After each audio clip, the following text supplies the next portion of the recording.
Yeah, we're as ready as I'll be, which is not. Yeah. All over my face, it's so greasy. It is. Good evening. We have Dr. Paul Adams tonight. He's the Dean of College of Education at Fort Hays. And the topic tonight is the Webb telescope. So I will let him get started. Okay. All right. There we go. Well, thank you all for coming to our, as Carrie pointed out to me, our 119th Science Cafe, which goes back quite a ways. So we're welcome to be here. We're kind of going to finish out our year with this one talking about the Webb telescope. And then on the table, you can see we've got John Ross come in and talk about Fly Me to the Moon with SpaceX. So for those that are into commercial space flight, that's great. But tonight, we're going to talk about the Webb Space Telescope, which you may have seen some images that came out last week. They showed a really cool, and we'll talk about that. But I can say that the best images are yet to come. Probably in July is the time that it's planned when it will be fully tuned and ready to go. So tonight's an overview. If you've heard about the Webb Space Telescope or not, you'll get a chance to find out why this is important, what makes it so different, and the fact that it's the largest telescope we've ever launched into orbit around, well, actually it's not orbiting around the Earth, it's actually orbiting around the Sun, but it's the largest one we've done. And if you ask me to go point it out to you, it's it's big, about the size of a tennis court, but it's 1 million miles away. So it could be a little hard. And for those that are looking for what 1 million miles are, that's a long distance. There you go. That's all you need to know. Or that it's 4 times the distance to the moon, if that helps any. But we'll look more about that as we go through. So as I said, the Webb telescope is an infrared telescope, and I'm going to explain a little bit more about that, but that's what makes it unique. And if you wonder about the gold color on this picture, that is gold. So we did launch a bunch of gold in orbit. We won't recover it, but it's only 1,000 atoms thick. And we did look it up. If you have gold leaf, that's about 490 atoms thick, so it's about 2 sets of gold leaf that somebody had to rub on, if you're into that. But we'll go on with that. So to get started, we'll show you just a quick NASA-produced video, and there we go.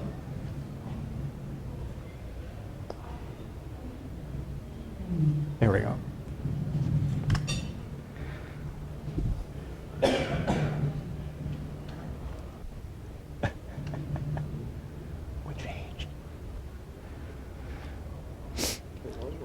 Okay, this did work earlier. Technical difficulties. Do you want me to restart it? Or you just get it? Well, let me pause here a little bit. We'll go through. Tell you what you're seeing is that there's a lot of narration, which obviously we're not hearing, but some of the features that it's showing, for example, this is the deep space side, and that's this tennis ball, again, tennis court size, sun shields that are protecting it. Picture of it being put together on Earth. Oh, there we go. What happened there? Equipped with the largest primary mirror ever to be flown in space. At 6.5 meters, it's more than 6 times the size of the Hubble Space Telescope primary mirror. Okay. There you go. Hubble for comparison and size. Infrared instruments and cameras operate at super cold temperatures. I think that's going to help. Temperatures colder than the surface of Pluto.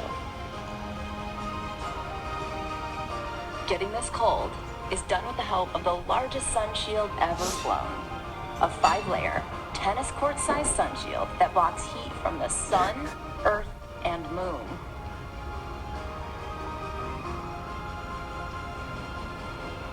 Webb will be the first telescope to detect light from the most distant galaxies in the universe. These first galaxies formed about 13.5 billion years ago. Only 300 or so million years after the Big Bang. Webb carries advanced technologies to tackle some of the most fundamental questions about the universe. How did the first galaxies form and evolve? Are there chemical signatures of the building blocks of life on other worlds? Is our solar system unique?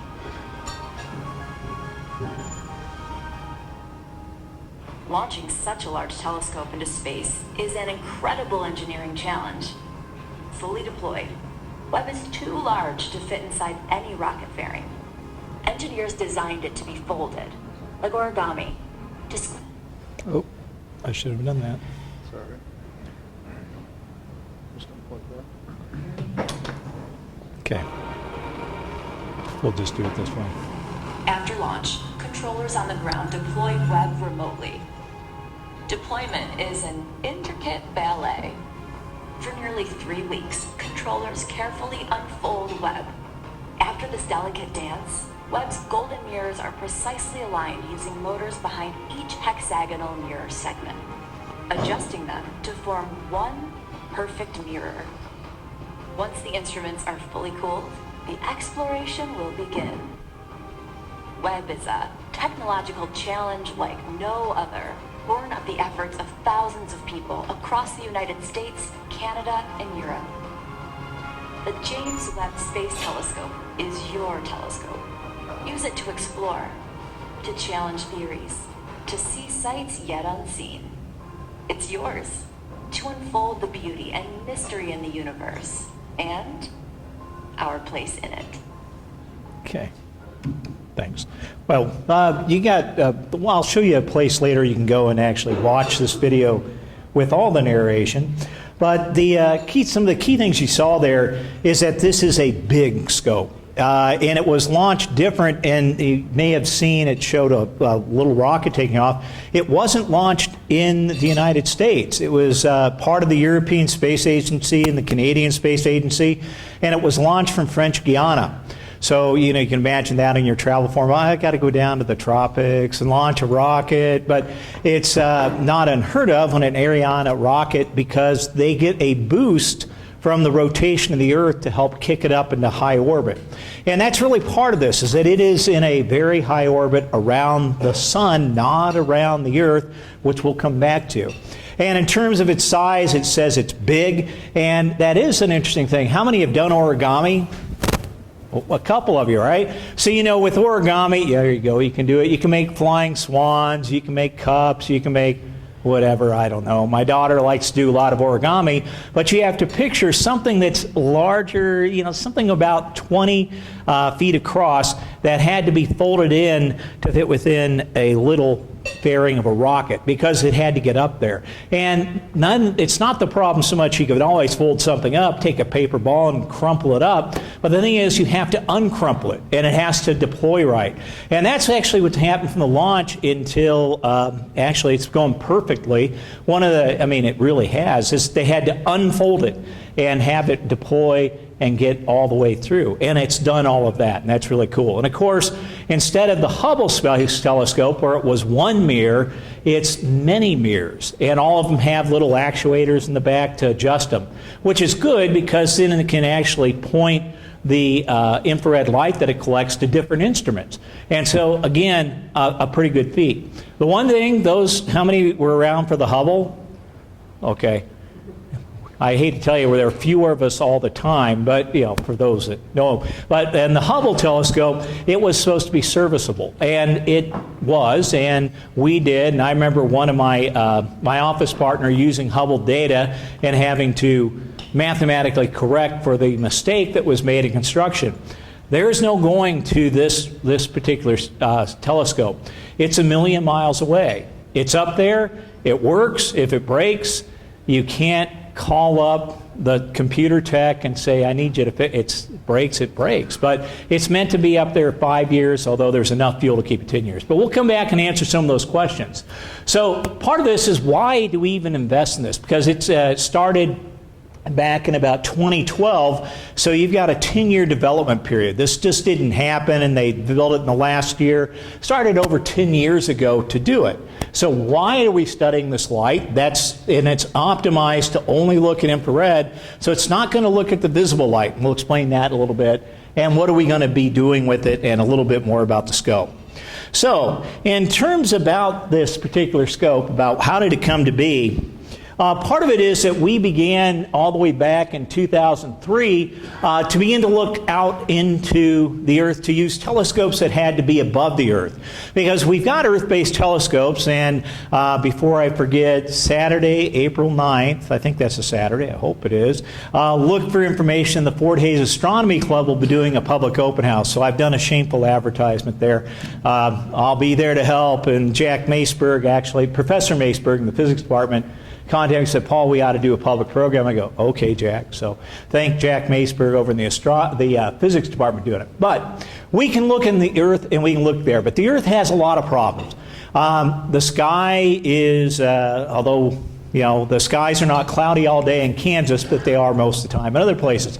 But then it gets heat. There, if you ever looked and you've looked on the horizon, you see it shimmering. I can tell you, having been on top of Albertson Hall, we look through there and all the things are shimmering. It's a real problem. So the best places to go are like in Hawaii, unless you try to go there on vacation and they tell you you can't go up because the native Hawaiians are protesting and they won't let you get up there. That happened to me. I was so looking forward to it. Or if you go down to Sierra Tololo down in Chile, you have to go up in the mountains far away to get the best air. So we're limited. And then as you build a scope on the Earth, you've got a lot of weight. If it's heavy, it's made of glass or it's made of some reflective material. And even though modern telescopes use that actuation like they talked about with the Webb scope, there's still a lot to be done. So that's one of it. But the biggest problem we have is that on the Earth, we can't look at all parts of the spectrum. And I'm going to come back and talk about spectrums in a bit. So if we want to see infrared light, which we'll come back to again in a bit, is for us to see infrared, we need to really be above the atmosphere. In fact, one of the early ways that we were looking at that particular part of light, there's what's called the Sophia. It's a jet with a hole cut in the side. That's usually a bad thing, to put a hole inside of your jet. But there's a telescope up there, and they fly at the very top above the troposphere so that they can get above all the water vapor and see things. So we launched the Spitzer telescope, which is an infrared, but it was a very small scope. It was only a couple meters across, call it 8 feet across. Chandra, which was a neat one, was an X-ray scope because we can see X-rays better.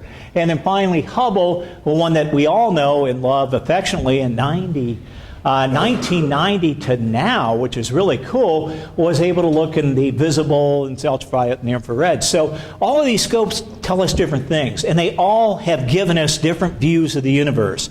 So as we look at this, some examples here. The Crab Nebula in 1054, I believe that's right. You can correct me later, Dean.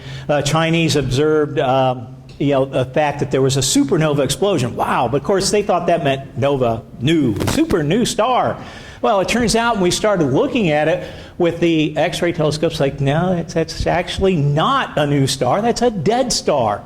And as we added the technology, we were able to do it. Or looking at the Ring Nebula with Hubble getting much greater resolution, or antenna galaxies, these images don't come up from Earth. They don't come up from Earth. We have them like that, but to get the real science that we needed scopes above the Earth. And so that's why we've invested in this, not just us, but there's also the European Space Agency and other countries that will remain nameless that have telescopes up there, but we have a lot of us up there. Now this is the Hubble Ultra Deep Field. This was taken over about a 10-day imaging. Took 10 days to get this picture. So you point to that point of the sky, you realign it, you point to that point of the sky, you keep collecting light, and all these little fuzzy patches, well, these are kind of cool. I like that one. I use this in one of the courses I teach. But if you look at this, most of what you see here are galaxies. Galaxies, not stars, galaxies. Put about 100 billion stars in each of those. Okay, so 100 billion times a whole bunch of galaxies is, guess what? A really whole bunch of stars. So this is really cool that we're able to do this. But we can only do this when we start getting above the Earth, and we can take that out. The problem with this is that even though this is very cool, it doesn't take us back as far as we think we should be able to see. This is taking us back maybe about to a time period somewhere about 500 million years after the beginning of time. And we could debate what that means, but we call it the Big Bang that we come up. And that's really kind of an important piece. And then this next one, we'll let it build. There we go. What happens, though, is that we realize that though we do get a lot of information and fantastic stuff from Hubble, how many have a Hubble picture somewhere in their wallet or no? My wife doesn't like it. I have a picture from Hubble, not her, but sorry, Cheryl, that was not personal. Anyway, we'll go with this. Will complement each other in the study of celestial objects. I don't know if you can hear that very well. They are different sizes,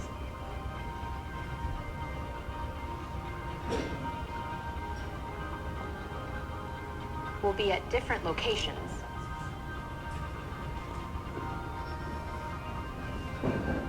and have different instruments This is that cover different wavelengths.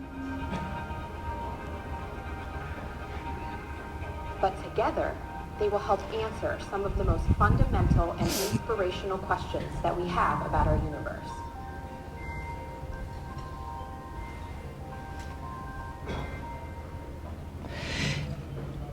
And that's actually, let me kind of come to, we'll take it to the next slide.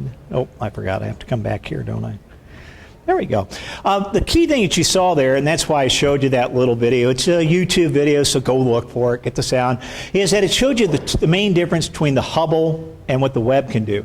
The Hubble is visible and a little bit infrared and some ultraviolet, which, you know, the thing is, it gives great pictures. But it doesn't give us all the pictures. And that's where the Webb comes in, is what can it add that the Hubble can't do? It's going to give us the same quality, but it's not going to give us the same information. It's going to give us more information, which means from a science perspective, we're going to learn a lot about it. And this is really where we get to, is as I like to tell when I teach astronomy, or did teach astronomy, is that I keep telling people that everything, the story is in the light. Everything we need to learn and can learn from things in space, we have to look at the light. We talk about it as spectra, we talk about it at wavelength, we talk about a whole bunch of things.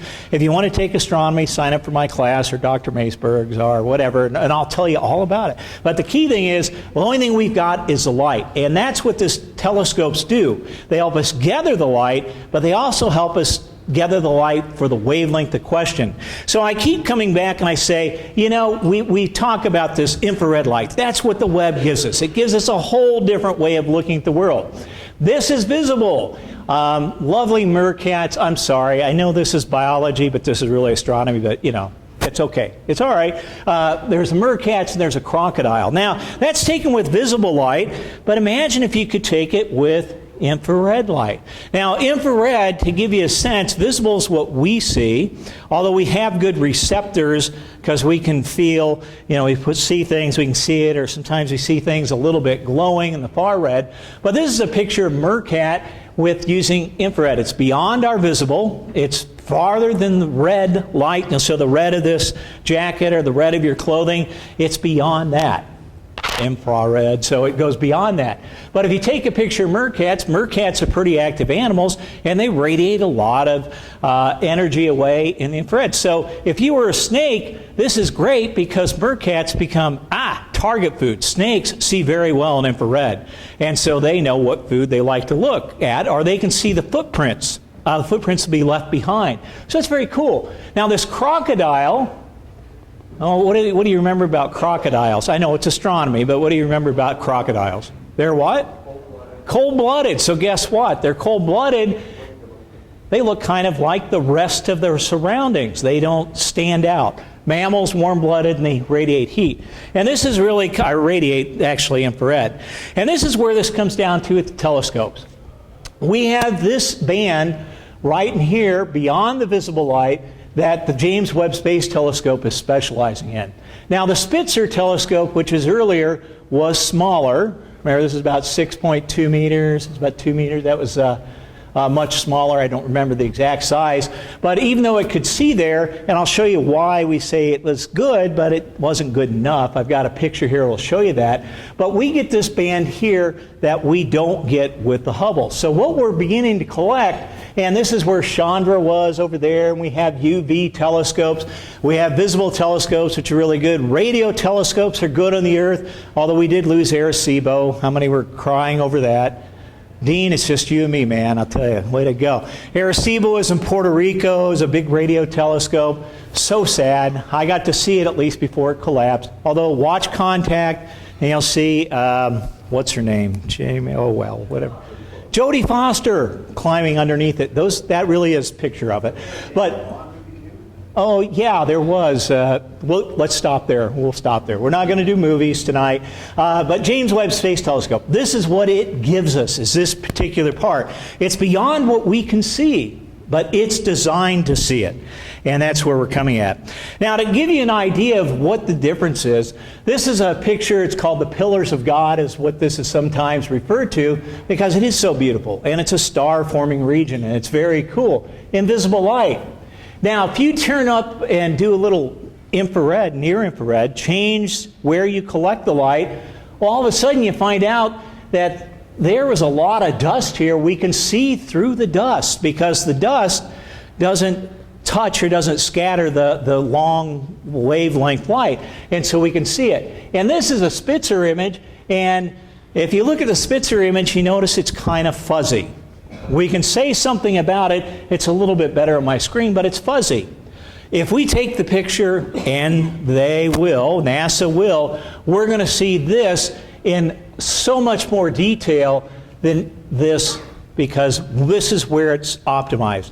The sharpness of the pictures for the Hubble, invisible, will be just as good in the infrared with the Webb. And that's a great thing. Now, to give you an idea a little bit, I like this picture for no other reason. It shows you what we mean about being able to see in the infrared.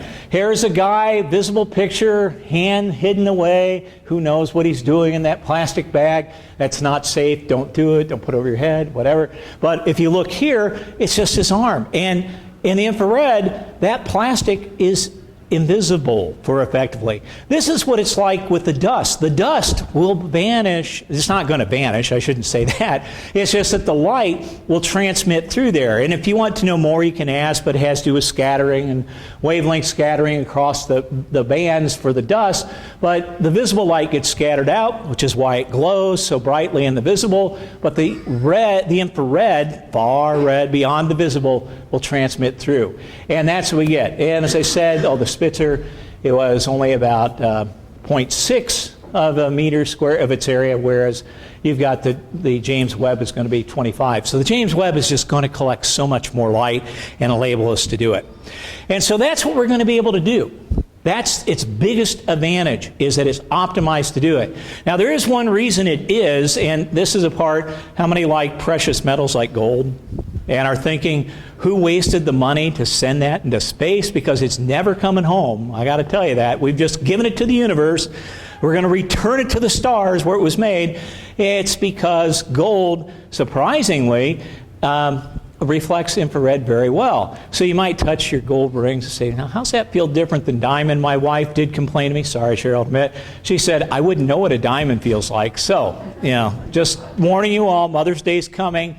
That's not going to make any difference, dear, but, Mother's Day is coming. But if you touch gold and if you have an infrared camera sometime, come down to the makerspace where Gigi works, and we have an infrared camera you can play around with. So what do you get? Here's one of the weirder things that I'm going to talk about tonight is, again, it's good for infrared. That's the key thing. But we want to see back, and this is what we get with the Webb. We want to see back to the start of time. Back all the way to the Big Bang. And if this bothers you, it might or it might not. And this is what the Webb scope will do. You can see one of the weirder things about nature, and we can always talk more about it. We've got Dr. Kaplan there. He'll explain it also. There you go. Is that we talk about the cosmological redshifting. And now, if you're not familiar with the redshift, you may be familiar with the Doppler effect. How many have sat there complaining about the train coming by, cutting you off from the other side of town, and hearing the whistle? Nobody besides me? Have been late to get to something, or at least use that as your excuse for being late? Okay, more of those than there are. You know, and you hear that train, you hear that, or when the police car comes whipping by you, and they haven't been whipping by you, you should ask yourself, why are they behind you not passing? But that's, again, a question for you to consider. But you've heard that whine of that higher pitch and lower pitch, and we call that a Doppler shift. And we see it with light. And remember, everything we know is from light. We can see it in light if moving objects. We talk about red shift, it's going away from us, blue shift if it's coming towards us.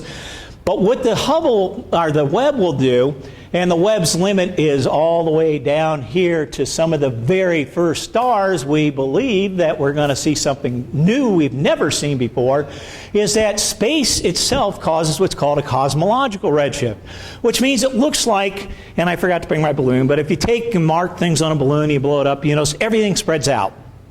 Well, what happens with light, and this is where it gets a little weird, is that when space spreads out, it means that it's not that so much everything's going away, it's just that space got bigger and it makes the wavelengths, there we go, I know I get it, the wavelengths of the light shift towards red. And so that means as we look further back in time, the light coming from those things may be bright blue where they start, but by the time they get to us, because space stretched out and dragged those waves with it, that's the weird part, drag those waves with it to make it longer, it gets red. It gets really red. It gets infrared. And mid-infrared and far infrared, where our telescopes that we made, the Hubble, can't see back there, but the Webb can. So one of the big advantages of this is we are looking back in time. Deep time, to the beginning of time. That's kind of powerful, you say that enough. To the beginning of time. Can you believe we have an instrument to look? Okay, never mind. I'm excited, the rest. This is an image from February where in the Webb telescope, remember they've got all these mirrors, the 18 mirrors, they have to twist and adjust them to get them focused. They started out with 18 images and they got it all down to 1. They're still not done. They won't be done until June and July when they'll release the first official best image, which is supposed to blow us all away. They've already picked it, but they aren't telling anybody. So look forward to that. But they did release this one, which is a star. And you may say, well, that's pretty cool. They were able to finally get their mirrors lined up to get it so it focused on one star. And that is cool. Because remember, it's 1 million miles away. And it's working. But what I want you to notice here is, notice that it's heavily what color? Red. What is what's this telescope designed for?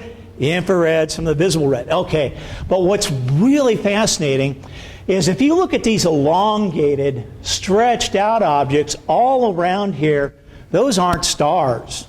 Guess what those are? It's a G word, a G-A-L-X-I-E-S word. What is that? Go ahead, say it with me. Galaxies. We're looking at galaxies far behind, way back in time. And that is cool. This is showing the promise of what this scope will deliver. It's not totally done, but we're seeing back here in time, and this wasn't it was really just a test picture to see if it worked, but we see all those there, and the red is really it.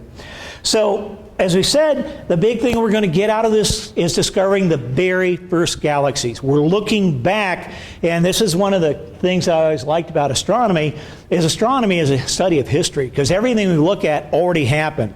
If you look at the light of the moon, it's a little over a second for it to get here. I always like to tell people that if you look at the light of the sun, it's just a little over 8 minutes to get here. And if you start thinking dark thoughts, you say, oh no, the solar system ended 8 minutes ago, and I'm waiting to find, just remember, you're always 8 minutes from disaster.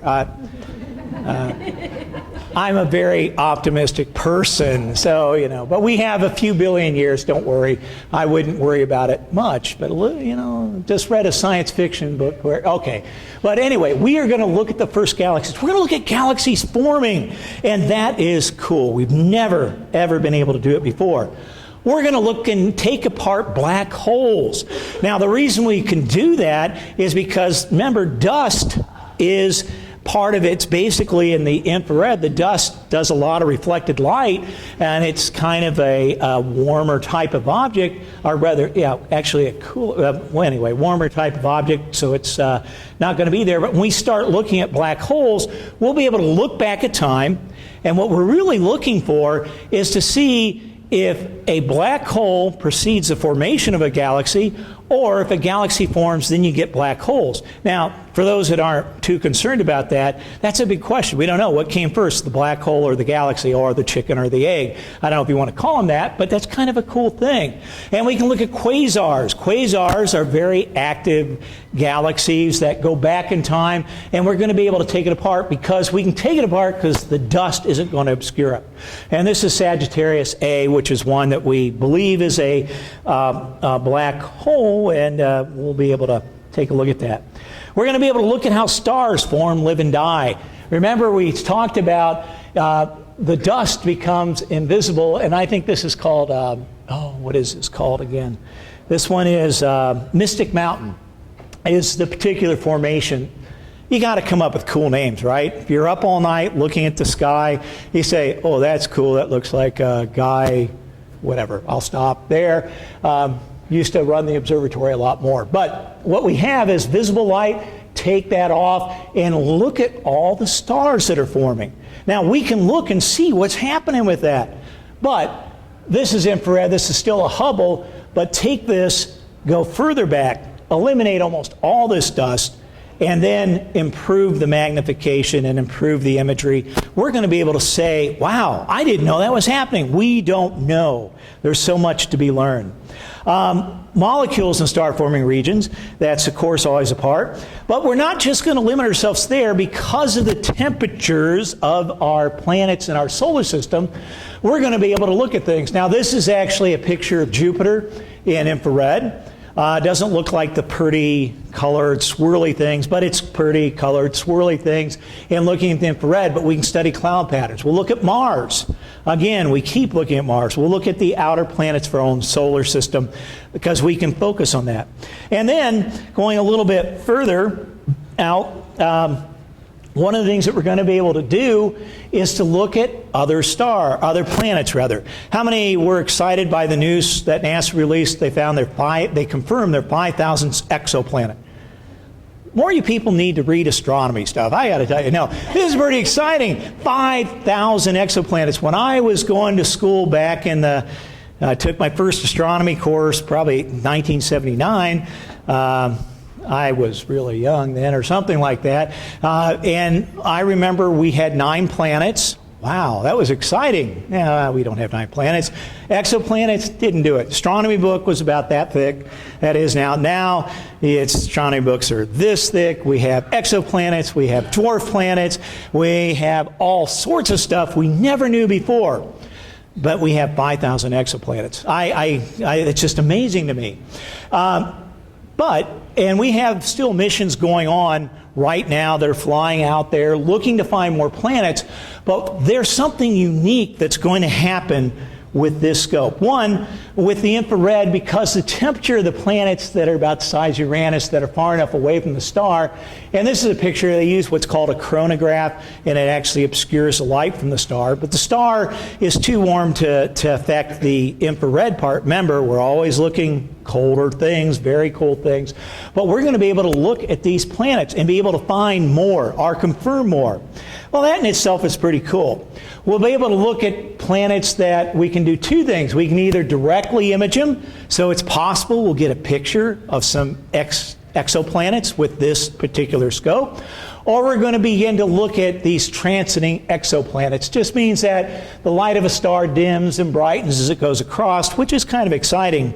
But here is the really cool thing. Oh, there, I can start that right there. Here's the one thing that, if I can get it to play, there we go.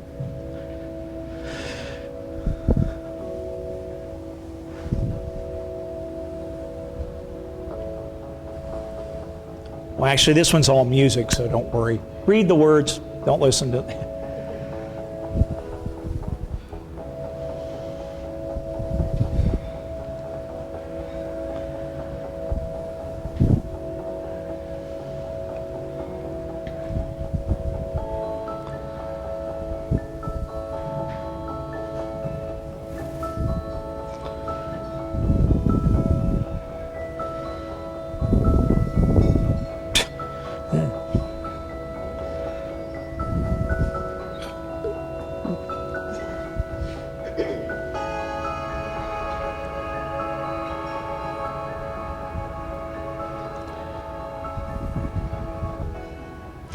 And I think that's probably the part I wanted you to see there is that, again, remember infrared, and the story is in the light. That's all we've got really to look at. But what we can do with this scope, the Webb's telescope, is that one of the things we'll be able to do, and I think I better turn that back down. I'm going to get a lot of feedback here. There we go. Okay. One of the things that we're able to do is, as I said, the story's in the light, but with the Webb telescope, we can look at parts of the light that usually are in the far red, infrared light, because that's what it does. And there's what's called a spectroscope there. Trying to think the best thing. Anybody play at the prism before in their life? Okay. You kids have got to get out and play more, okay? I'm telling you. But if you play the prism or diffraction grating or something, you get the rainbow colors. That we know, right? And if you look at the rainbow colors closely, you can find that there may be dark bands that are missing things. And those dark bands mean something stole that away from the light. Like the picture, it showed sulfur dioxide. We probably don't want to send anybody there. Sulfur dioxide, acid rain, it's like living in the 60s and 70s again. Okay, some of you get that, all right. But it's like doing that again. But what's happening is that with the wavelengths that we're able to look at, we can actually begin to pick out if a planet, an exoplanet, is orbiting around the star, and we put up a chronograph and we can get the light from it, we can begin to say what's in that atmosphere. And that's important because we know if there's life there, if there's free oxygen, hey, that's pretty cool. Ozone is probably an indication that there's oxygen around somewhere. Remember, that's an O3 for those who may remember that from a long time ago. That tells us there's oxygen. Oxygen usually we think is an indicator of life. Methane, go out and listen, smell the cows. No, I'm sorry, it's, but methane is a gas, or where we're at. And carbon dioxide also is one of those things that could be an indicator. And water. If we have free water in the atmosphere, that tells us something. So for the first time, and we've not been able to do this before, we'll be able to use the light that comes from the star, passes through the planetary atmosphere. Now, of course, you got everything lined up right, but if we get it right, we'll be able to say, we think there's a chance there could be life on that planet, or that there could be something happening on that planet, and that's where we then begin to protect ourselves, not sending radios. Then we go back to contact and Jodie Foster again. So anyway, that's kind of where we're at. Now, some things about this telescope. What is it that makes it so unique? And we're kind of coming actually after we talked about what we're going to get, what it is that we're doing. Well, one of the things, as it points out, is that it is a feat of engineering.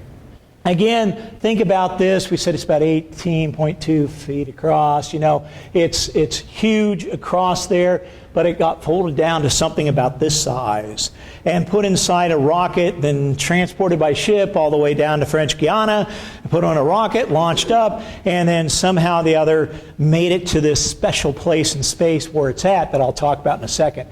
But you can imagine this is really a feat. One of these things that's really cool that I like, and I think I'll mention it here, is that these are 5 layers of a sun shield. And they're separated. Remember, they're in space, so there's no air between them or anything. But if you think about it, it's really cool. They're these big metal-coated sheets, very thin, because you got to be light, you got to get up there, that are gapped so that as the sun's energy comes on one side, it gets dissipated away and you get to the end, and there's very little heat getting to the telescope. Now, I'll show you why that's important here as we get to these instruments, why we want no heat and why we fly it there. Difference again, Hubble's mirror in size, about a person size. You can take that and put it over here, and these are relative scale. Webb is made up of all these honeycomb mirrors that can be actuated all the time. The other part is Webb has some really powerful hardware.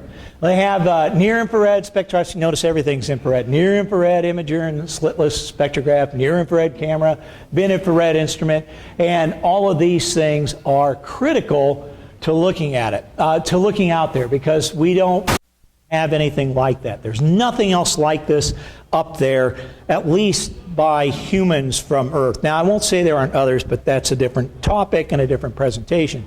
And in terms of what it can do, this is just kind of showing you some of the things it'll be looking at whether it's galaxies, whether it's trying to look at planets or stars, actually planets and dust, it's all across there. And again, it all comes down to taking the light and splitting it with the Webb telescope. So the spectrograph to split it up. But in those mirrors, what is interesting is the instrument bank is kind of up in this area, and rather down in this area. There's a primary mirror, reflects off down to the secondary mirror, but it can adjust all those little mirrors so it can send the light to whatever instrument's going to be used that time frame, whatever that time frame is. So it's kind of a very cool division. Is it's not a one and done telescope, it's a one and four different instruments, and it can do it. Now, one of the other things that's kind of interesting about this is where is it at? And as I said, this doesn't orbit the Earth, this orbits around the sun. And it goes to what's called an L2 point. And to give you a little bit sense of what that looks like and why that's important, I'm going to show you again this short, very short video clip, and we'll go over here, and there's no voiceover, so it's just, well, maybe I'm not going to show you that video clip. There we go. Well, this is showing you what it looks like coming around, and for you to notice, and this is kind of the cool piece, is notice that it's orbiting around this L2 point, and it goes around, and the one thing I think is really neat to look at that is that it's never behind the Earth, it's never obscured by the Earth that comes up. And why that's important, let me come back and I'll just put it on the next slide. One of the things about this L2 point, there are points around between the Earth. It's called the three-body problem. It's a difficult problem, physics to work out, but somebody worked out, I think 1863 or so. It really was worked out a while ago, but it really didn't matter until you could send things up in orbit. So, but now that we can. There's what's called L1, L2, L3, L4, and these are points where the gravitational attraction of the two big bodies, Earth, Sun being the big body, Earth being bigger, and a little body, a telescope, or telescopes, as it turns out, could be put at L1 or L2 or L3 or L4, and the gravitational forces kind of balance out so that things can stay there without a lot of energy or rocket fuel or whatever you want to do to keep them there. And that's really nice because that gives us a point to put these things at. Now, for L3 and L4, and you'd have to look, but it's kind of like an equilateral triangle. If the sun is here, there's this is the sun. There's L1 that is between the Earth and the sun. There's L2, which is outside the Earth and sun. And L4 and L5 kind of at a triangle here that are lead and follow in the Earth's orbit. Well, the L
it has to get down to 7 Kelvin. So even though we are in the cold depths of space, it's still not cold enough. So there's a double refrigeration system that will cool the heat out of the system to bring it down to 7 Kelvin. And at that point, most motion of objects are pretty well stopped. So this is going to be cold. Well, there are some exciting discoveries to be made. And we're going to be finding about the beginning of time, the early universe. We're going to look at galaxies, look at stars, and we're going to look for other worlds. I can't tell you what's going to come out of this. Over the next 5 years, just come back and ask. And so to finish up, which I went a little bit long here, I'm going to finish the show, but I want to show you 2 sites that you may be interested in looking at, and there is one of them. One of the sites that we have, and I'll come over here, is this web. It's actually webtelescope.org. And this is let me share, there we go. The cool part about this one is if you want to know more about this telescope, and there is so much, or you want to ask a question that you don't get asked tonight, there's a place to go in here and ask the science team and say, hey, I want to know about, or I want to see some videos, or I want some quick facts, I want news releases, whatever it may be, you can do that here. And one of the things, I think, phone home, that's cool. Okay, guys, I don't know what you mean by that. But you can send a comment or a question, and you will get an answer. And the other thing, if you go through here enough, in-depth articles, there we go, is that if you kind of plod through here a little bit, you'll actually find an FAQ where you can see all the questions you may have.